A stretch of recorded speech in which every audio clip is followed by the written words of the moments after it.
Good morning students. ಮತ್ತೆ ಇವತ್ತಿನ ತರಗತಿಗೆ ನಾನು ಬಂದಿದ್ದೇನೆ. ನಿಮ್ಮ ನಿನ್ನಿನ ತರಗತಿಯ ವಿವಿಧ ಸಮಸ್ಯೆಗಳನ್ನು ಸಾಲ್ವ್ ಮಾಡಲು ಮತ್ತು ಅದೇ ರೀತಿ ನೀವು ಎಂಥೂಸಿಯಸ್ ಆಗಿ ನೀವೇನು ಮಾಡಿರಪ್ಪ ಅಂದ್ರೆ ಹಿಂದಿನ ತರಗತಿಯನ್ನು ತಿಳಿದುಕೊಂಡು ಇವತ್ತಿನ ತರಗತಿಗೆ ನೀವು ಗಮನ ಹರಿಸ್ತಾ ಇದ್ದೀರಂತ ನಾನು ತಿಳ್ಕೊಂಬಿಟ್ಟು ಏನು ಮಾಡ್ತಾಯಿದ್ದೀನಿ, ಇವತ್ತಿನ ತರಗತಿಯನ್ನು ನಾನು ಸ್ಟಾರ್ಟ್ ಮಾಡ್ತೇನೆ ವಿದ್ಯಾರ್ಥಿ. ಹಾಗಾದರೆ ನಿನ್ನೆಯ ತರಗತಿಯಲ್ಲಿ ಏನು ಅಭ್ಯಾಸ ಮಾಡಿದ್ದೀವಿ, ಯಾರು ಹೇಳ್ತೀರಿ? ಓಕೆ, ನಿನ್ನೆಯ ತರಗತಿಯಲ್ಲಿ ನಾವು ಏನು ಅಭ್ಯಾಸ ಮಾಡಿವಪ್ಪ ಅಂದರೆ ಥೇಲ್ಸ್ ಪ್ರಮೇಯವನ್ನು ಅಭ್ಯಾಸ ಮಾಡಿದ್ದೀವಿ ವಿದ್ಯಾರ್ಥಿಗಳು, ಸರಿನಲ್ಲ? ಥೇಲ್ಸ್ ಪ್ರಮೇಯವನ್ನು ನಾವು ಅಭ್ಯಾಸ ಮಾಡಿದ್ವಿ ವಿದ್ಯಾರ್ಥಿಗಳು, ಹೌದಲ್ಲ? ಹಾಗಾದ್ರೆ ಥೇಲ್ಸ್ ಪ್ರಮೇಯ ಏನು ಹೇಳ್ತದಪ್ಪ ಅಂದರೆ, ನಿನ್ನೆ ನಾವು ಚಾಟಿನ ಮುಖಾಂತರ ನಾವೇನು ಮಾಡಿವಪ್ಪ ಅಂದರೆ ಥೇಲ್ಸ್ ಪ್ರಮೇಯನ ಅಭ್ಯಾಸ ಮಾಡಿದ್ದೀವಿ ವಿದ್ಯಾರ್ಥಿಗಳು, ಗಮನ. ಹಾಗಾದರೆ ಒಂದು ವಿಚಾರ ನಾವು ಏನು ಹೇಳ್ಬೇಕಂದ್ರೆ, ಥೇಲ್ಸ್ ಪ್ರಮೇಯದಲ್ಲಿ ಒಂದು ತ್ರಿಭುಜಕ್ಕೆ ಸಮಾಂತರವಾಗಿ ಒಂದು ಸರಳ ರೇಖೆಯನ್ನು ನಾವು ಎಳೆದಿರ್ತೀವಿ. ಎಳೆದಂಥ ಸರಳ ರೇಖೆಯು ಉಳಿದೆರಡು ಭಾವಗಳನ್ನು ಏನು ಮಾಡ್ತದೆ, ಸಮಾನುಪಾತದಲ್ಲಿ ವಿಭಾಗಿಸುತ್ತದೆ ಅಂತ ನಾವೇನು ಮಾಡಿದ್ದೀವಿ, ಅಭ್ಯಾಸ ಮಾಡಿದ್ದೀವಿ. ಹಾಗಾದರೆ ಇವತ್ತಿನ ತರಗತಿ ಏನಪ್ಪ ಅಂದರೆ ವಿಚಾರ, ಇವತ್ತಿನ ತರಗತಿ ಏನಂದರೆ, ನಾವು 8 ಮತ್ತು 9ನೇ ತರಗತಿಯಲ್ಲಿ ಕೆಲವೊಂದು ಸಿದ್ಧಾಂತಗಳನ್ನು ಅಭ್ಯಾಸ ಮಾಡಿದ್ದೀವಿ. ಏನು ಸಿದ್ಧಾಂತಗಳು? ಎರಡು ತ್ರಿಭುಜಗಳನ್ನು ಹೋಲಿಕೆ ಮಾಡಿದಾಗ ಅವುಗಳ ಎರಡು ಅನುರೂಪ ಭಾವಗಳು ಇನ್ನೊಂದು ತ್ರಿಭುಜದ ಎರಡು ಅನುರೂಪ ಭಾವಗಳಿರ್ಬೋದು. ಎರಡು ಅನುರೂಪ ಕೋನಗಳು ಒಂದು ತ್ರಿಭುಜದಿದ್ದರೆ ಇನ್ನೊಂದು ತ್ರಿಭುಜದ ಎರಡು ಅನುರೂಪ ಕೋನಗಳು ಇರಬಹುದು. ಮೂರು ಅನುರೂಪ ಭಾವಗಳಿರ್ಬೋದು, ಇನ್ನೊಂದು ತ್ರಿಭುಜದ ಮೂರು ಅನುರೂಪ ಭಾವಗಳಿರ್ಬೋದು. ಅವುಗಳನ್ನು ನಾವೇನು ಮಾಡ್ತೀವಪ್ಪ ಅಂದರೆ ಹೊಂದಾಣಿಕೆ ಮಾಡಿದಾಗ ಪರಸ್ಪರ ಏನಾಗ್ತದಪ್ಪ ಅಂದರೆ ಅವು ಸಮರೂಪಿಗಳಾಗ್ತವೆ ಅಂತ ನಾವು ಹೇಳ್ತಿದ್ದೀವಿ. ಒಂದು ತ್ರಿಭುಜದ ಮೂರು ಕೋನಗಳು ಇನ್ನೊಂದು ತ್ರಿಭುಜದ ಅನುರೂಪ ಮೂರು ಕೋನಗಳು ಏನಾಗಿರ್ತಾವಪ್ಪ ಅಂದರೆ, ಹಾಗಾದರೆ ಒಂದು ತ್ರಿಭುಜವನ್ನು ಕನ್ಸಿಡರೇಷನ್ ಮಾಡಿದಾಗ ಒಂದು ತ್ರಿಭುಜದ ಮೂರು ಕೋನಗಳು ಇನ್ನೊಂದು ತ್ರಿಭುಜದ ಅನುರೂಪ ಮೂರು ಕೋನಗಳಿಗೆ ಸಮವಾಗಿದ್ದರೆ ಆ ತ್ರಿಭುಜಗಳು ಸರ್ವಸಮ ಆಗ್ತವೆ ಮತ್ತು ಸಮರೂಪಿ ಆಗ್ತವೆ ಅಂತ ನಾವು 8ನೇ ತರಗತಿಯಲ್ಲಿ 9ನೇ ತರಗತಿಯಲ್ಲಿ ಸಿದ್ಧಾಂತಗಳನ್ನು ಅಭ್ಯಾಸ ಮಾಡಿ ವಿದ್ಯಾರ್ಥಿಗಳು. ಅದೇ ಸಿದ್ಧಾಂತವನ್ನು ಮುಂದುವರಿಸ್ಕೊಂಡ್ಬಿಟ್ಟು ನಾವೇನು ಮಾಡ್ತೀವಪ್ಪ ಅಂದರೆ ಇವತ್ತು ಏನಪ್ಪ ಅಂದರೆ ಕೋನ ನಿರ್ಧಾರಿತ ಪ್ರಮೇಯವನ್ನು ಸಾಧಿಸಲಿಕ್ಕೆ ಹೋಗ್ತಾ ಇದ್ದೀವಿ. ಕೋನ ನಿರ್ಧಾರಿತ ಅಂದ್ರೆ ಒಂದು ತ್ರಿಭುಜದ, ಎರಡು ತ್ರಿಭುಜ ಕೊಟ್ಟಿನಿ, ಒಂದು ತ್ರಿಭುಜದ ಮೂರು ಕೋನಗಳು ಇನ್ನೊಂದು ತ್ರಿಭುಜದ ಅನುರೂಪ ಮೂರು ಕೋನಗಳಿಗೆ ಸಮವಾಗಿದ್ದರೆ ಅವುಗಳಿಗೆ ನಾವು ತ್ರಿಭುಜಗಳು ಸಮರೂಪವಾಗಿರುತ್ತವೆ ಅಂತ ನಾವು ಏನು ಮಾಡಿವಿ ಅಂದ್ರೆ ಹೇಳ್ತಾ ಇದ್ದೀವಿ. ಅದೇ ಪ್ರಮೇಯವನ್ನು ಇವತ್ತು ನಾವು ಏನು ಮಾಡೋದು ವಿದ್ಯಾರ್ಥಿಗಳೇ, ಸಾಧನೆಯನ್ನು ಮಾಡೋಣ. ಹೇಗೆ ಸಾಧನೆ ನೋಡ್ರಿ, ಎರಡು ತ್ರಿಭುಜಗಳಲ್ಲಿ ಅನುರೂಪ ಕೋನಗಳು ಸಮವಾದರೆ, ಎರಡು ತ್ರಿಭುಜಗಳ ಅನುರೂಪ ಕೋನಗಳು ನೋಡ್ರಿ, ABC ಒಂದು ತ್ರಿಭುಜವಿದೆ, DF ಇನ್ನೊಂದು ತ್ರಿಭುಜ ಇದೆ, ಎರಡು ತ್ರಿಭುಜಗಳು ತಪ್ಪು. ಈ ಎರಡೂ ತ್ರಿಭುಜಗಳಲ್ಲಿ ಇದು A ಅದ, ಇದು B ಅದ, ಇದು C ಅದ. ಎಗೆ ಅನುರೂಪ ಕೋನ ಯಾವಾಗಲೂ D ಆಗಿರ್ತದೆ. ಏನು? DF ತ್ರಿಭುಜವನ್ನು ಹೋಲಿಕೆ ಮಾಡಿದ, ಗಮನ ಇರಬೇಕು. ಅದೇ ರೀತಿ B ಕೋನಕ್ಕೆ ಈ ಕೋನ ಅನುರೂಪವಾಗಿರ್ತದೆ ಸಾಮಾನ್ಯವಾಗಿ. C ಕೋನಕ್ಕೆ F ಕೋನ ಅನುರೂಪವಾಗಿರ್ತದೆ. ಇದು ಗಮನ ಹರಿಸಬೇಕಾದಂಥ ವಿಷಯ ವಿದ್ಯಾರ್ಥಿಗಳು, ವೆರಿ ಇಂಪಾರ್ಟೆಂಟ್ ದಿಸ್ ಇಸ್. ಹಾಗಾದರೆ ನೆನಪಿರಲಿ, ನಮಗೆ ನೆನಪಿರಲಿ ಏನಪ್ಪ ಅಂದ್ರೆ ತ್ರಿಭುಜ ಎ ಬಿ ಸಿ ಮತ್ತು ತ್ರಿಭುಜ ಡಿ ಪಿ ಕ್ಯೂಗಳನ್ನು ಹೋಲಿಕೆ ಮಾಡಿದಾಗ ಅನುರೂಪವಾದಂಥ ಕೋನಗಳು ಏನಾಗ್ತವೆ ಅನ್ನೋದು ನಾವು ಚೆಕ್ ಮಾಡಬೇಕಾಗ್ತದೆ. ಚೆಕ್ ಮಾಡಿದಾಗ ನೋಡ್ರಿ, ತ್ರಿಭುಜ ಎ ಬಿ ಸಿ ಮತ್ತು ತ್ರಿಭುಜ ಡಿ ಪಿ ಕ್ಯೂಗಳಲ್ಲಿ ಕೋನ ಎಗೆ ಕೋನ ಡಿ ಅನುರೂಪವಾಗಿದೆ, ಪಕ್ಕ ಅನುರೂಪವಾಗಿದೆ, ನೋ ಡೌಟ್ ಇಟ್. ಅದೇ ರೀತಿ ಕೋನ ಬಿಗೆ ಕೋನ ಏನಾಗಿರ್ತದೆ, ಪಿ ಆಗಿರ್ತದೆ, ಅನುರೂಪ, ಪಕ್ಕ ಅನುರೂಪ. ಅದೇ ರೀತಿ ಕೋನ ಸಿಗೆ ಕೋನ ಕ್ಯೂ ಅನುರೂಪವಾಗಿರ್ತದೆ. ಇದನ್ನು ನೆನ್ಪಿಡಬೇಕು, ಕ್ಲೀನಾಗಿ ನೆನ್ಪಿಡಬೇಕು. ಹೀಗೆ ಒಂದು ತ್ರಿಭುಜದ 3 ಕೋನಗಳು ಇನ್ನೊಂದು ತ್ರಿಭುಜದ ಅನುರೂಪ 3 ಕೋನಗಳಿಗೆ ಪರಸ್ಪರ ನಾವೇನು ಮಾಡ್ತೀವಪ್ಪ ಅಂದರೆ ಹೊಂದಾಣಿಕೆಯನ್ನು ಮಾಡ್ತಾ ಇದ್ದೀವಿ, ಅನುರೂಪತೆಯನ್ನು ಗುರುತಿಸ್ತಾ ಇದ್ದೀವಿ. ಅವುಗಳು ಸಮರೂಪಗಳಾಗಿದ್ದರೆ ಸಮರೂಪ ಆಗಿರ್ತವೆ. ಹಾಗಾದರೆ 2 ತ್ರಿಭುಜಗಳಲ್ಲಿ ಅನುರೂಪ ಕೋನಗಳು ಸಮವಾದರೆ ಅವುಗಳ ಅನುರೂಪ ಭಾವಗಳ ಅನುಪಾತಗಳು, ಅನುರೂಪ ಭಾವಗಳು ನೋಡ್ರಿ ಸಮ ಇರ್ತಾವ ಅಥವಾ ಸಮಾನುಪಾತ ಇರ್ತಾವೆ. ಸಮಾನ ಇರ್ತಾವ ಅಥವಾ ಸಮಾನುಪಾತ ಇರ್ಬೋದು ಅಥವಾ ಸಮ ಇರ್ಬೋದು. ಅಂಥ ತ್ರಿಭುಜಗಳು ಯಾವಾಗಲೂ ಸಮರೂಪಿಗಳಾಗಿರ್ತವೆ ಅಂತ ಹೇಳ್ತಾರೆ. ಹೇಗಪ್ಪ ಸಮರೂಪಿಗಳಾಗಿರ್ತವೆ ನೋಡ್ರಿ, ಎ ಬಿಗೆ ಏನಿರ್ತದಪ್ಪ ಅಂದರೆ ಡಿ ಸಮ ಅಥವಾ ಸಮಾನುಪಾತವಿರುತ್ತದೆ. ಹೇಗೆ? ಅಥವಾ ನಾನೇನು ಬರ್ತೀನಿ, A B divided by D ಅಂತ ಬಿಡೀವಿ ನೆನ್ಪಿಡುವುದು. ಅದೇ ರೀತಿ ನಾವು ಎ ಸಿಗೆ ಡಿ ಎಫ್ ಅಂತ ಹೇಳ್ತೀವಿ, ಬಿ ಸಿಗೆ ಇ ಎಫ್ ಅಂತ ಹೇಳ್ತೀವಿ. ಏನು? ತ್ರಿಭುಜ ಎ ಬಿ ಸಿ ಮತ್ತು ತ್ರಿಭುಜ ಡಿ ಎಫ್ಗಳನ್ನು ಹೋಲಿಕೆ ಮಾಡಿದೆ. ಒಂದು ವೇಳೆ ತ್ರಿಭುಜ ಎ ಬಿ ಸಿ ಮತ್ತು ತ್ರಿಭುಜ ಡಿ ಪಿ ಕ್ಯೂಗಳನ್ನು ಹೋಲಿಕೆ ಮಾಡಿದಾಗ ಎ ಬಿಗೆ ಅನುರೂಪ ಡಿ ಪಿ ಆಗಿರ್ತದೆ, ಎ ಸಿಗೆ ಅನುರೂಪ ಡಿ ಕ್ಯೂ ಆಗಿರ್ತದೆ. ವಿದ್ಯಾರ್ಥಿಗಳು ಗಮನ ಹರಿಸಬೇಕು. ಹೀಗೆ ನಾವು ಏನು ಮಾಡ್ತೀವಪ್ಪ ಅಂದರೆ ಪರಸ್ಪರ ಒಂದಕ್ಕೊಂದು ಅನುರೂಪತೆಯನ್ನು ಗುರುತಿಸ್ತೇವೆ. ಅನುರೂಪತೆಯನ್ನು ಗುರುತಿಸಿದಾಗ ನಾವು ಸ್ಪಷ್ಟವಾಗಿ ಇದು 4 ಮಾರ್ಕ್ಸಿನ ಕ್ವಶನ್ ಬರ್ತದೆ ಎಕ್ಸಾಮ್ದಾಗ. ಕೋನ ನಿರ್ಧಾರಿತ ಪ್ರಮೇಯವನ್ನು ಸಾಧಿಸಿ ಅಥವಾ ಬರಬಹುದು, ಅಥವಾ 2 ತ್ರಿಭುಜಗಳಲ್ಲಿ ಅನುರೂಪ ಕೋನಗಳು ಸಮವಾದರೆ ಅವುಗಳ ಅನುರೂಪ ಭಾವಗಳ ಅನುಪಾತಗಳು ಸಮ ಅಥವಾ ಸಮಾನುಪಾತ, ಆದ್ದರಿಂದ ತ್ರಿಭುಜಗಳ ಸಮರೂಪವಾಗಿರುತ್ತವೆ ಎಂದು ಸಾಧಿಸಿ ಅಂತ ಪ್ರಶ್ನೆ ನಿಮಗೆ ಕೊಟ್ಬಿಡ್ತಾರೆ. ಅವಾಗ ನೀವೇನು ಮಾಡಬೇಕಪ್ಪ ಅಂದರೆ ಸರಿಯಾಗಿ ಸ್ಪಷ್ಟವಾಗಿ ಚಿತ್ರ ಹಾಕಬೇಕು. Clean Tribhuja A B C ಆಗಿರಲಿ, ತ್ರಿಭುಜ ಡಿ ಇ ಎಫ್ ಆಗಿರಲಿ, ತ್ರಿಭುಜಗಳನ್ನು ಕರೆಕ್ಟಾಗಿ ನೀವೇನು ಮಾಡಬೇಕಂದ್ರೆ ಗುರುತಿಸ್ಬೇಕಾದ. ಇದು ಡಿ ಇ ಎಫ್ ಜಸ್ಟ್ ಇವುಗಳನ್ನು ನೀವೇನು ಮಾಡಬೇಕು, ಗುರುತಿಸಿ ಆಮೇಲೆ ಸ್ಟಾರ್ಟ್. ದತ್ತ ಇದೆ ನಮ್ಮದು. ದತ್ತ ಏನು ಹೇಳ್ತದೆ ಅಂದರೆ ತ್ರಿಭುಜ ಎ ಬಿ ಸಿ ಮತ್ತು ತ್ರಿಭುಜ ಡಿ ಎಫ್ಗಳಲ್ಲಿ ನೋಡ್ರಿ, ತ್ರಿಭುಜ ಎ ಬಿ ಸಿ ಇದೆ ಈ ತ್ರಿಭುಜ, ಅದೇ ರೀತಿ ತ್ರಿಭುಜ ಡಿ ಎಫ್ ಅದೇ 2 ತ್ರಿಭುಜಗಳು. ಈ 2 ತ್ರಿಭುಜಗಳಲ್ಲಿ ನಾವೇನು ಮಾಡ್ತೀವಪ್ಪ ಅಂದರೆ ಕೋನ ಎಗೆ ಕೋನ ಡಿ ಸಮ ಇದೆ, ಕೋನ ಎಗೆ ಕೋನ ಡಿ ಸಮ ಇದೆ. ಆಲ್ರೆಡಿ ನಾನು ಹೇಳಿದ್ದೀನಿ ಯಾಕೆ ಸಮ ಇರ್ತವೆ. ಯಾಕೆ ಸಮ ಇರ್ತವಪ್ಪ ಅಂದರೆ ಅವು ಪರಸ್ಪರ ಅನುರೂಪಗಳಾಗಿರ್ತವೆ, ಅನುರೂಪ ಕೋನಗಳು ಸಮವಾಗಿರುತ್ತವೆ ಅಂತ ನಾವು ಅರ್ಥ ಮಾಡ್ತೀವಿ. ಅದೇ ರೀತಿ ಬಂದಾಗ ಕೋನ ಬಿಗೆ ಕೋನ ಇ ಸಮ ಇದೆ, ಕೋನ ಬಿ ಕೋನ ಇ ಪರಸ್ಪರ ಅನುರೂಪ ಕೋನಗಳು ಆಲ್ರೆಡಿ ನಾನು ನಿಮಗೆ ಹೇಳಿದೆ. ಅದೇ ರೀತಿ ಕೋನ ಸಿಗೆ ಕೋನ ಎಫ್ ಇರ್ತದೆ, ಕೋನ ಸಿಗೆ ಕೋನ ಎಫ್ ಇರ್ತದೆ, ನೆನ್ಪಿಡ್ಬೋದು. ಹೀಗೆ ಅನುರೂಪ ಕೋನಗಳು ಸಮವಾಗಿವೆ. ನಾವು ಹೇಳಿದೇನೋ ಅನುರೂಪ ಕೋನಗಳು ಏನಾಗಿವೆ, ಸಮವಾಗಿವೆ. ಹಾಗಾದರೆ ಇದು ಆದ ತಕ್ಷಣ ನಾವು ಸಾಧನೆ ಮಾಡಿಬಿಡೋಣ.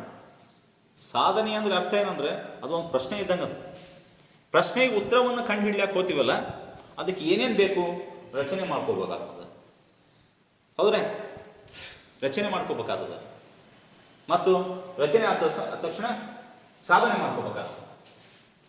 ಅದಕ್ಕೆ ನಾವೇನಂತ ಹೇಳ್ತೀವಪ್ಪ ಅಂದರೆ ಸಾಧನೆಯ ಅಂತ ನಾವು ಕರಿತೀವಿ. ಹಾಗಾದರೆ ಸಾಧನೆ A B divided by D E ಇದೆ ನೋಡ್ರಿ. A B divided by D E already ನಾನು ಇಲ್ಲಿ ಬರೆದಿದ್ದೀನಿ. ಯಾಕಂದರೆ ಕೊಟ್ಟಂಥ ವ್ಯಾಖ್ಯೆಯ ಪ್ರಕಾರ ನಾವು ಏನು ಮಾಡ್ತಾ ಇದ್ದೀವಪ್ಪ ಅಂದರೆ, ಗಮನ ಹರಿಸಿದ ವಿದ್ಯಾರ್ಥಿಗಳೇ, ಕೊಟ್ಟಂಥ ವ್ಯಾಖ್ಯೆಯ ಪ್ರಕಾರ ನಾವು ಸಾಧನೆಯನ್ನು ಬರಿತಾ ಇದ್ದೀವಿ. ಯಾಕಪ್ಪ ಅಂದರೆ ಅನುರೂಪ ಭಾವಗಳು ಸಮ ಅಥವಾ ಸಮಾನುಪಾತದಲ್ಲಿರುತ್ತದೆ ಅಂತ ನಾವು ಹೇಳಿದಾಗ, ನಾವು A B divided by D E ಎರಡು ಅನುರೂಪ ಭಾವಗಳು ಪರಸ್ಪರ ಎರಡು ತ್ರಿಭುಜಗಳಲ್ಲಿ. ಅದೇ ರೀತಿ ಮುಂದುವರೆದು B C divided by E F ಆಗಿದೆ. ಏನಾಗಿದೆ? B C divided by E F ಆಗಿದೆ. ನೋಡ್ರಿ, ಇದು B C divided by E F ಆಗಿದೆ. ಪರಸ್ಪರ ಎರಡು ಅನುರೂಪಗಳಾಗಿವೆ. Are you clear? ಹಾಗಾದ್ರೆ next A C divided by D F ಆಗಿದೆ. ಯಾವುದು A C? A C divided by D F ಆಗಿದೆ. ಎ ಬಿ ಸಿ ಮತ್ತು ಡಿ ಇ ಎಫ್ ತ್ರಿಭುಜಗಳಲ್ಲಿ. ಏನ? ಡಿ ಇ ಎಫ್ ತ್ರಿಭುಜಗಳಲ್ಲಿ ಗಮನ ಇರಬೇಕಿಲ್ಲಿ. ಕೋನಗಳು ಸಮ ಆದವು. ನೋಡ್ರಿ, ದತ್ತದ ಪ್ರಕಾರ ಕೋನಗಳು ಸಮ ಆದವು. ಸಾಧನೆಯ ಪ್ರಕಾರ ಕೋನಗಳು ಇದು ಭಾವಗಳು ಸಮಾನುಪಾತದಲ್ಲಿ ಬರೆದಿದ್ದೀನಿ. ಇದನ್ನು ನಾವೇನು ಮಾಡ್ಬೇಕಂದ್ರೆ ಸಾಧನೆ ಮಾಡಬೇಕಾದ್ರೆ ಒಂದು ಲಿಟಲ್ ಬಿಟ್ ಸ್ಮಾಲ್ ಆಗಿ, ಚಿಕ್ಕದಾಗಿ ರಚನೆ ಮಾಡ್ಕೋಬೇಕಾಗ್ತದೆ. ಏನೇನು ರಚನೆ ಮಾಡೀವಿ? ತ್ರಿಭುಜಗಳಲ್ಲಿ ರಚನೆ ಮಾಡ್ಕೋಬೇಕಾಗ್ತದೆ. ಸಿಂಪಲ್ ಹೇಳ್ಬೇಕು. ಏನು? D P is equals A B ಆಗಿರಲಿ. ಇಲ್ಲಿ ನೋಡ್ರಿ, ಈ ಡಿ ಪಿ ಏನಾಗಿದೆ ಅಂದರೆ ಎ ಬಿಗೆ ಸಮವಾಗಿರಲಿ ಅಂತ. ಆದರೆ ನೀವು ಅನುಭವಿಸ್ತಾರೆ, ಇದು ಉದ್ದದ, ಇದು ಹಂಗಿರೋದಿಲ್ಲ, ಕರೆಕ್ಟಾಗಿರ್ತದೆ, ಸರಿಯಾಗಿ ಇರುತ್ತೆ. ಅಳತೆ ಪ್ರಕಾರ ನೋಡ್ಬೇಕು. ಇದೊಂದು ಸ್ವಲ್ಪ ರಫ್ ಡಯಾಗ್ರಾಮ್ ಇರ್ಬೇಕು ಅಷ್ಟೇ. ಅಳತೆ ಮಾಡಿದಾಗ ಸೇಮೇ ಇರ್ತಾವೆ. ಹಾಗಾದರೆ ಡಿ ಪಿಗೆ ಎ ಬಿ ಸಮವಾಗಿರಲಿ, ಅದೇ ರೀತಿ ಡಿ ಕ್ಯೂಗೆ ಎ ಸಿ ಸಮವಾಗಿರಲಿ. ಈಗ ಈ ಡಿ ಕ್ಯೂಗೆ ಏನಾಗಿರಲಿ? ಎ ಸಿ ಸಮವಾಗಿರಲಿ. ಹೌದನಪ್ಪ? ಅರ್ಥ ಆಗ್ತದಲ್ಲ? ಎಲ್ಲ ಸೇಮ್ ನೋಡ್ರಿ. ಇದಕ್ಕೆ ಇದು ಇದೆ, ಇದಕ್ಕೆ ಇದು ಇದೆ. ಸಿಂಪಲ್. ಮುಂದುವರೆದ ನಾವೇನು ಮಾಡ್ತೀವಪ್ಪ ವಿದ್ಯಾರ್ಥಿಗಳು? ಮುಂದುವರೆದ ಏನು ಮಾಡ್ತೀವಿ ಅಂದರೆ,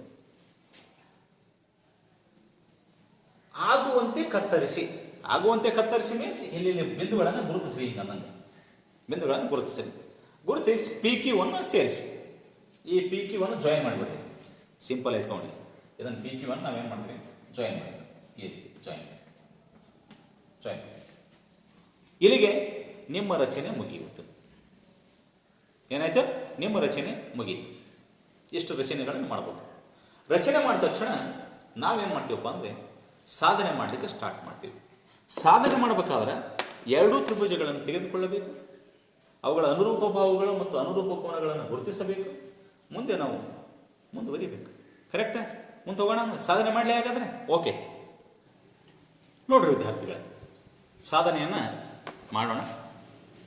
ಏನು ಸಾಧನೆ ಮಾಡೋಣ ಅಂದರೆ ಗಮನ ಹರಿಸ್ಬೇಕು. ಪಕ್ಕ ಗಮನ ಹರಿಸ್ಬೇಕು. ಹೇಗೆ ಗಮನ ಹರಿಸುವುದಂದರೆ ಒಂದು ವಿಚಾರ ವಿದ್ಯಾರ್ಥಿಗಳೇ, ಸಾಧನೆ ಹೇಗೆ ಮಾಡ್ಬೋದಪ್ಪ ಅಂದರೆ, ಕೊಟ್ಟಿರುವಂಥ ಸಾಧನೆಗೆ ಅನುರೂಪವಾಗಿ ನಾವೇನು ಮಾಡ್ತೀವಿ ಅಂದರೆ ಸಾಧನೆ ಮಾಡ್ತೀವಿ. ಏನು ಸಾಧನೆಯಪ್ಪ ಅಂದರೆ ಗಮನ ಇರಬೇಕು. ತ್ರಿಭುಜ ಎ ಬಿ ಸಿ ಸರ್ವಸಮ ತ್ರಿಭುಜ ಡಿ ಪಿ ಕ್ಯೂ ಅಂತ ಹೇಳ್ತಾರೆ. ನಾವು ಆಲ್ರೆಡಿ ಸರ್ವಸಮ ಚಿಹ್ನೆಯನ್ನು ನೋಡಿವಿ, ಸಮರೂಪ ಚಿಹ್ನೆಗಳನ್ನು ನಾವು ನೋಡಿದ್ದೀವಿ. ಹಾಗಾದರೆ ಈ ಸರ್ವಸಮ ಚಿಹ್ನೆಗಳನ್ನು ಹೇಳಬೇಕಂದ್ರೆ ಗಮನ ಹರಿಸಿ. ಸರ್ವಸಮ ಚಿಹ್ನೆಗಳನ್ನು ಹೇಳಬೇಕು. ಯಾವ ತ್ರಿಭುಜಗಳಲ್ಲಿ ಅನುರೂಪ ಭಾವಗಳು ಮತ್ತು ಅನುರೂಪ ಕೋನಗಳು ಸಮ ಅಥವಾ ಸಮಾನುಪಾತದಲ್ಲಿರ್ತವೆ, ಅವುಗಳು ಸಮ ತ್ರಿಭುಜಗಳಾಗಿರ್ತವೆ ಅಂತ ನಿಬಂಧನೆ ಐತಿ. ಹಾಗಾದರೆ ಎ ಬಿ ಸಿ ಮತ್ತು ಡಿ ಪಿ ಕ್ಯೂಗಳು ಯಾವ್ಯಾವು? ಎ ಬಿ ಸಿ ಮತ್ತು ಡಿ ಪಿ ಕ್ಯೂಗಳು ಏನಪ್ಪ ಅಂದರೆ ಸರ್ವಸಮ ಆದಾಗ ಕೋನ ಬಿಗೆ ಕೋನ ಪಿ ಸಮ ಇರ್ತದೆ ಅಂತ. ಯಾವುದಿರ್ತದೆ? ಕೋನ ಬಿಗೆ ಕೋನ ಪಿ ಸಮ ಇರ್ತದೆ. ಅದೇ ರೀತಿ ಏನೂ ಸಮ ಇರ್ತದೆ. ಯಾಕೆ ಹೇಳ್ರಿ? 1, 2, 3 ಅನುರೂಪ ಕೋನಗಳು. ಈ ಅನುರೂಪ ಕೋನಗಳು ಏನಿರ್ತವೆ ಅಂದರೆ ಪರಸ್ಪರ ಆಗಿರ್ತವೆ, ಸಮ ಆಗಿರ್ತವೆ. ನೆನ್ಪಿಟ್ಕೋಬೇಕು. ಹೌದಲ್ರಿ? ಹಾಗಾದ್ರೆ ಯಾಕಾಗಿರ್ತಾವ ಅಂದ್ರೆ ಪಿ ಕ್ಯೂಗೆ ಸಮಾಂತರ ಇ ಎಫ್ ಇದೆ ಅಂತ. ನೋಡ್ರಿ, ಈ ಪಿ ಕ್ಯೂಗೆ ಸಮಾಂತರ ಏನಾಗಿದೆಪ್ಪ ಅಂದ್ರೆ ಇ ಎಫ್ ಆಗಿದೆ. ಎಲ್ಲರ ಪ್ರಕಾರ ಅಂದ್ರೆ ಥೇಲ್ಸ್ ಪ್ರಮೇಯದ ಪ್ರಕಾರ. ನಿನ್ನೆ ಅಭ್ಯಾಸ ಮಾಡಿ ಥೇಲ್ಸ್ ಪ್ರಮೇಯ. ಥೇಲ್ಸ್ ಪ್ರಮೇಯ ಏನು ಹೇಳ್ತದಂದ್ರೆ ಯಾವಾಗ ಪಿ ಕ್ಯೂ ಮತ್ತು ಇ ಎಫ್ಗಳು ಸಮಾಂತರವಾಗಿರ್ತವೆ ಅಂದರೆ ಅವುಗಳ ಅನುರೂಪ ಭಾವಗಳು ಸಮಾನುಪಾತದಲ್ಲಿ ವಿಭಾಗಿಸುತ್ತವೆ ಅಂತ ಹೇಳ್ತಾರೆ. ಅನುರೂಪ ಭಾವಗಳು ಸಮಾನುಪಾತದಲ್ಲಿ ವಿಭಾಗಿಸಿದ್ದರೆ ಆ ತ್ರಿಭುಜದ ಎರಡು ಭಾವಗಳು ಸಮಾಂತರವಾಗಿರ್ತವೆ ಅಂತ ನಾವೇನು ಮಾಡ್ತೀವಿ ಅಂದರೆ ಹೇಳ್ತಾ ಇದ್ದೀವಿ ವಿದ್ಯಾರ್ಥಿಗಳು. ಅದರ ಪ್ರಕಾರ ಏನು ಮಾಡ್ತಾರೆ ಅಂದರೆ ಈ ಮೂರು ಅನುರೂಪ ಕೋನಗಳು ಸಮವಿದ್ದರೆ ಅದು ಪಿ ಕ್ಯೂ ಸಮಾಂತರ ಏನಾಗಿರ್ತಪ್ಪ ಅಂದರೆ ಕಂಪಲ್ಸರಿ ಇ ಎಫ್ ಆಗಿರ್ತದೆ. ಇದು ನೆನಪಿಟ್ಕೋಬೇಕು. ನೆನಪಿಟ್ಟುಕೊಳ್ಳುವಂಥ ಏನಪ್ಪ ಅಂದರೆ ಸಂಗತಿ ಆಗಿರ್ತದೆ ವಿದ್ಯಾರ್ಥಿ. ಕರೆಕ್ಟ್ ರೀ? ಹಾಗಾದರೆ ಇದೇ ರೀತಿ ನಾವು ಮುಂದುವರೆದಾಗ D P by P E ನೋಡ್ರಿ, D P by P E. ಯಾಕೆ D P by P E? ಈ ಎರಡೂ ತ್ರಿಭುಜಗಳಲ್ಲಿ ಎ ಬಿ ಸಿ ಮತ್ತು ಡಿ ಪಿ ಕ್ಯೂಗಳಲ್ಲಿ ಡಿ ಪಿ ಬೈ ಪಿ ಅಂದರೆ ಇದು ಅನುರೂಪವಾಗಿರ್ತವೆ ಥೇಲ್ಸ್ ಪ್ರಮೇಯದ ಪ್ರಕಾರ. ಹಾಗಾದರೆ D Q by Q F, D Q by Q F ಎದರ ಪ್ರಕಾರ? ಥೇಲ್ಸ್ ಪ್ರಮೇಯದ ಪ್ರಕಾರ. ಥೇಲ್ಸ್ ಪ್ರಮೇಯದ ಪ್ರಕಾರ ಅನುರೂಪ ಭಾವಗಳು ಸಮಾನುಪಾತದಲ್ಲಿರುತ್ತವೆ ಅಂತ ನಾವು ಹೇಳ್ತೀವಿ. ನೆಕ್ಸ್ಟ್ ಮುಂದುವರೆದು A B by D E, A B by D E, A B C ಮತ್ತು ಡಿ ಎಫ್ಗಳನ್ನು ಹೋಲಿಕೆ ಮಾಡಿದಾಗ ಅವೆರಡು ಅನುರೂಪ ಭಾವಗಳು ಸಮಾನುಪಾತದಲ್ಲಿ ಇರ್ತದೆ. ಮುಂದುವರೆದು A C by D F, A C by D F ಅನುರೂಪ ಭಾವಗಳು. ಮತ್ತೆ ಮುಂದುವರೆದು A B by D E ನೋಡ್ರಿ, A B by D E is equals B C by E F ಇರ್ತದೆ. ನೋಡ್ರಿ, A B by D E, A B by D E is equals A C by A C divided by D F ಅನ್ನೋದು ಒಂದೇ. A B by D is equals A B by D is equals B C by E F ಅನ್ನೋದು ಒಂದೇ. ಯಾಕ? ಅವು ಕೂಡ ಎರಡು ಅನುರೂಪ ಭಾವಗಳದವ. ಅನುರೂಪ ಭಾವಗಳು ಸಮಾನುಪಾತದಲ್ಲಿ ವಿಭಾಗಿಸ್ತವೆ, ಹೌದಲ್ರಿ? ಹಾಗೆ ಅದೇ ರೀತಿ ನಾವೇನು ಮಾಡ್ತೀವಪ್ಪ ಅಂದರೆ ಎ ಬಿ ಬೈ ಡಿ ಇಗೆ B C by E F ಸಮ ಆಯಿತು. ಹಾಗೆ B C by E F A C by D F ಸಮ ಆಯಿತು. ನೋಡ್ರಿ, ಇವೆರಡು ಕಂಡೀಷನನ್ನು ಚೆಕ್ ಮಾಡಿ, ಇವೆರಡು ಕಂಡೀಷನ್ ಚೆಕ್ ಮಾಡಿ, ಇವೆರಡು ಕಂಡೀಷನ್ ಚೆಕ್ ಮಾಡಬೇಕು.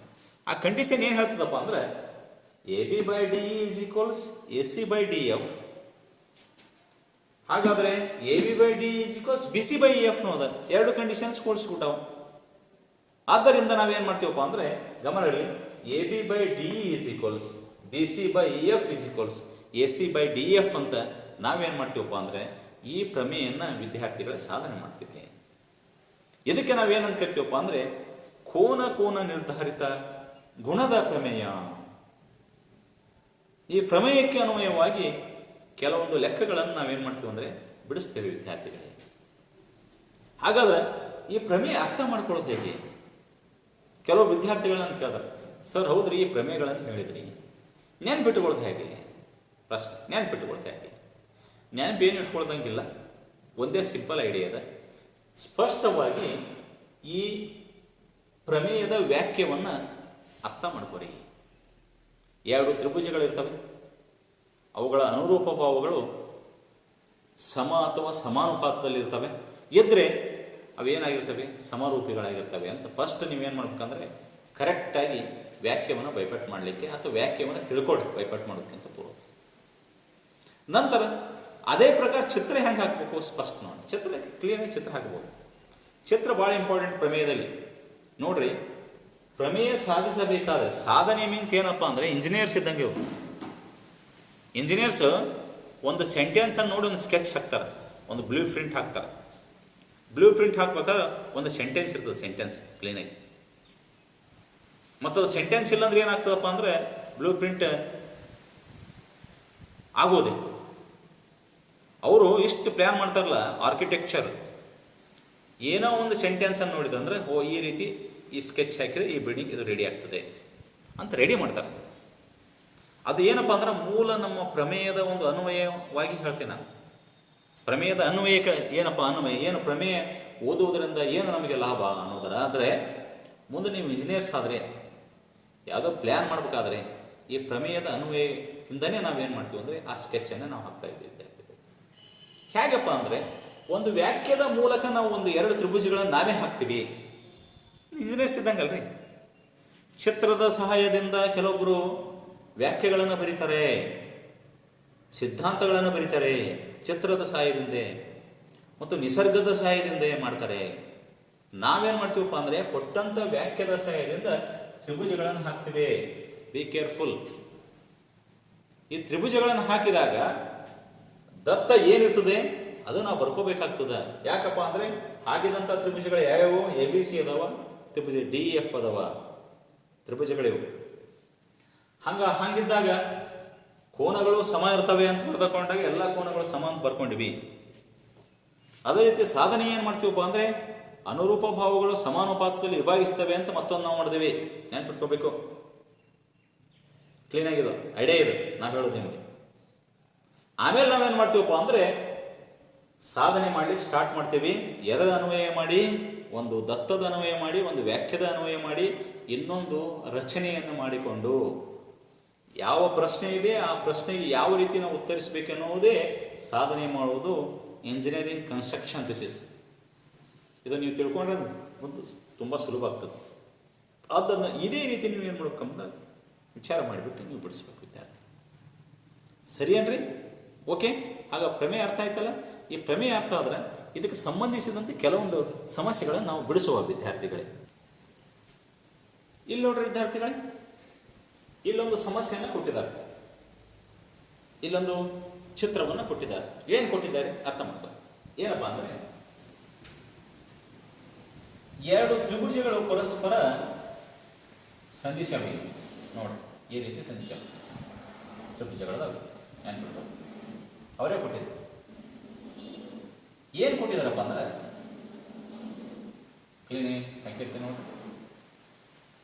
ಚಿತ್ರದಲ್ಲಿ PQ ಸಮಾಂತರ RS ಆಗಿದೆ ಅಂತ ನೋಡ್ರಿ. PQ ಸಮಾಂತರ ಏನಾಗಿದೆ ಅಂತ RS ಆಗಿದೆ ಚಿತ್ರದಲ್ಲಿ. PQ ಕರೆಕ್ಟಾಗಿ ಸಮಾಂತರ ಏನಾಗಿದೆಪ್ಪ ಅಂದರೆ RS ಆಗಿದೆ. ನೆನ್ಪಿಟ್ರಿ. ಹಾಗಾದ್ರೆ ಮುಂದುವರೆದು ನಾವೇನು ಮಾಡ್ತೀವಿ? PQಗೆ ಸಮಾಂತರ RS ಆಗಿದೆ. ಹಾಗಾದ್ರೆ ತ್ರಿಭುಜ POQ ಯಾವುದು? ತ್ರಿಭುಜ POQ ಈ ತ್ರಿಭುಜ SOR ಈ ತ್ರಿಭುಜ, ಒಂದೇ ತ್ರಿಭುಜ, ಎರಡನೇ ತ್ರಿಭುಜ ಪರಸ್ಪರ ಸಮರೂಪವಾಗಿವೆ ಎಂದು ಸಾಧಿಸಿ ಅಂತ ನಮಗೆ ಪ್ರಶ್ನೆ ಕೊಟ್ಟಿದ್ದಾರೆ ಅವರು. ಹಾಗಾದ್ರೆ ಆ ಪ್ರಶ್ನೆಗೆ ನಾವು ಉತ್ತರವನ್ನು ನಾವು ಕಂಡುಹಿಡಬೇಕು. ಸಾಧನೆ ಮಾಡೋಣ. ಹೇಗೆ ಸಾಧನೆ ಮಾಡೋಣ ನೋಡ್ರಿ ಗಮನದಲ್ಲಿ. PQಗೆ ಸಮಾಂತರ RS ಆಲ್ರೆಡಿ ಕೊಟ್ಟಿದ್ದಾರೆ, ನೋ ಡೌಟ್ ಇಟ. ಸರಿಯಾ? ನಮಗೆ ಗೊತ್ತಾಯ್ತು.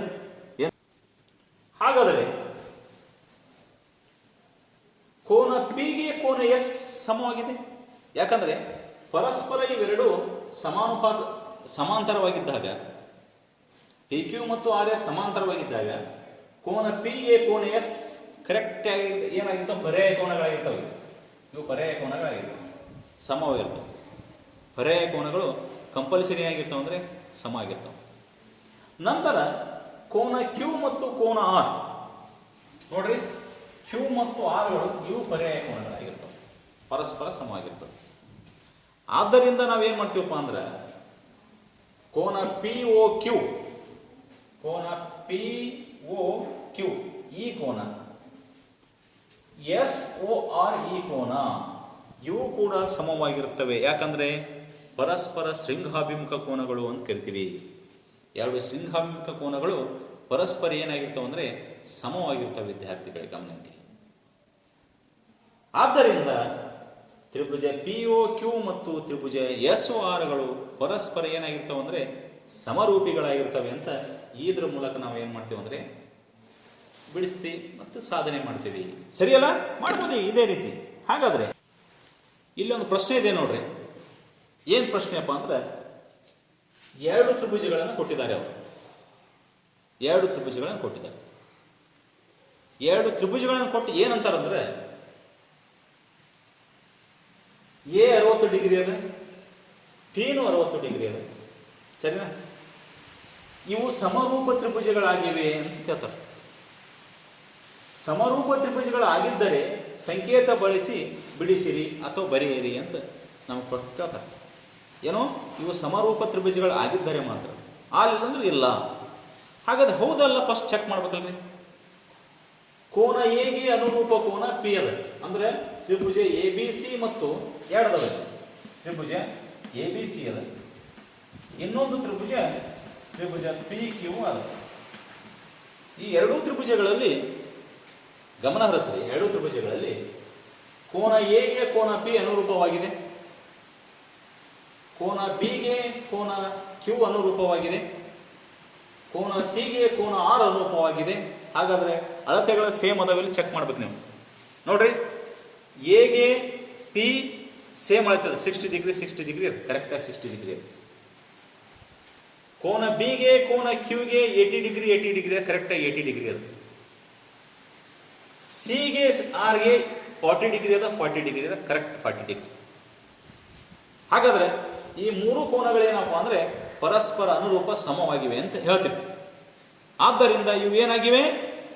ಇವು ಕರೆಕ್ಟಾಗಿ ಸಮರೂಪಿಗಳಾಗಿವೆ.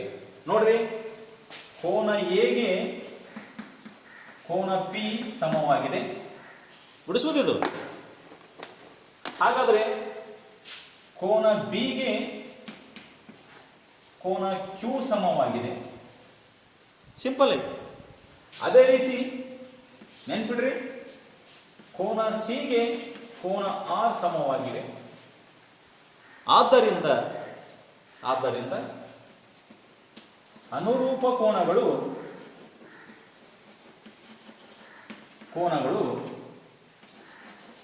ಸಮವಾಗಿವೆ. ಹಾಗಾದರೆ ಎರಡೂ ತ್ರಿಭುಜಗಳು ಏನಾಗಿವೆ? ಎರಡೂ ತ್ರಿಭುಜಗಳು ಸಮರೂಪಿಗಳಾಗಿವೆ. ಆದ್ದರಿಂದ ಸಂಕೇತದಿಂದ ಬರೆಯಿರಿ ಅಂತ ಸಂಕೇತ ನೋಡ್ರಿ.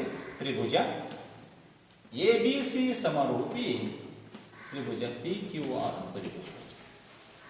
ಒಂದು ವೇಳೆ ಆಲಿಲ್ಲ ಅಂದ್ರೆ ಬರೆಯಂಗಿಲ್ಲ, ಆಲಿಲ್ಲ ಅಂದ್ರೆ ಸಮರೂಪಿಗಳ ಅಲ್ಲ ಅಂತ ನಾವು ಏನು ಮಾಡ್ತೀವಪ್ಪ ಅಂದ್ರೆ ತಿಳಿಸ್ತೀವಿ ಈ ರೀತಿ. ಹಾಗಾಗಿ ಹೀಗೆ ಕೋನಗಳನ್ನು ಕೊಟ್ಟರು, ಭಾವುಗಳನ್ನು ಕೊಟ್ಟಾಗೂ ಕೂಡ ಇವು ಆಗ್ತವಿಲ್ಲ ಅಂತ ಇನ್ನೊಮ್ಮೆ ಚೆಕ್ ಮಾಡ್ಬೋದಲ್ಲ? ಎಸ್, ಚೆಕ್ ಮಾಡೋಣ. ನೋಡ್ರಿ ವಿದ್ಯಾರ್ಥಿಗಳು, ಎಲ್ಲಿ ಎರಡು ತ್ರಿಭುಜಗಳು ಕೊಟ್ಟಾರೆ. ಒಂದು ಎ ಬಿ ಸಿ ಕೊಟ್ಟಾರೆ, ಇನ್ನೊಂದು ಏನು ಕೊಟ್ಟಿದ್ದಾರೆ ನೋಡ್ರಿ, ಪಿ ಕ್ಯೂ ಆರ್ ಕೊಟ್ಟಾರೆ. ಆಗ ಏನು ಮಾಡಿದ್ರು? ಕೋನಗಳನ್ನು ಕೊಟ್ಟಿದ್ರು, ಅನುರೂಪ ಕೋನಗಳನ್ನು. ಈಗ ಅನುರೂಪ ಭಾವುಗಳನ್ನು ಕೊಟ್ಟಾರೆ. ಈ ಅನುರೂಪ ಭಾವುಗಳು ಸಮಾನುಪಾತದಲ್ಲಿದ್ದರೆ ಇವು ಏನಾಗ್ತವೆ ಅಂದರೆ ಸಮರೂಪ ತ್ರಿಭುಜಗಳಾಗ್ತವೆ, ಇಲ್ಲಾಂದ್ರೆ ಆಗುವುದಿಲ್ಲ. ಆದರೆ ನಾವು ಸಂಕೇತ ಬಳಸಿ ಏನು ಮಾಡ್ಬೇಕಂದ್ರೆ ಬಿಡಿಸ್ಬೇಕಾಗ್ತದೆ. ಸರಿಯಲ್ಲ? ಓಕೆ, ಹಾಗಾದ್ರೆ ನಾನು ಚೆಕ್ ಮಾಡಿದೆ. ಎ ಬಿಗೆ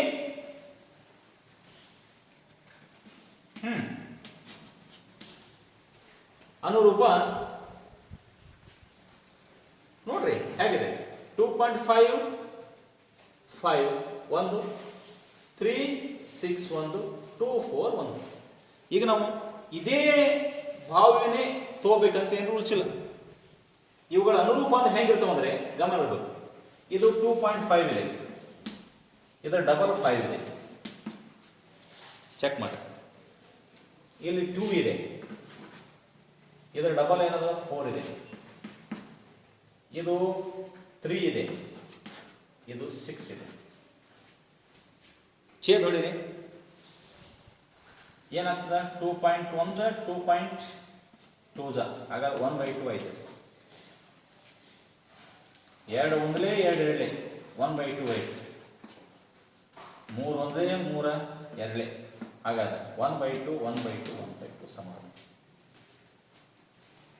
ಕರೆಕ್ಟ್ ಸಮಾಧವಲ್ಲ ನೋಡ್ರಿ, ಕರೆಕ್ಟಾಗಿ ಚೆಕ್ ಮಾಡ್ರಿ. ಸಮಾಧವಲ್ಲ ಹೆಂಗೆ ಸಮಾಧು ಅಂದರೆ ಆಗಲೇ ನಾವು ಕೋನ ನಿರ್ಧಾರಕ ಗುಣವನ್ನು ಉಪಯೋಗ ಮಾಡಿ ಸಮರೂಪಿ ಅಂತ ಹೇಳಿದೆವು.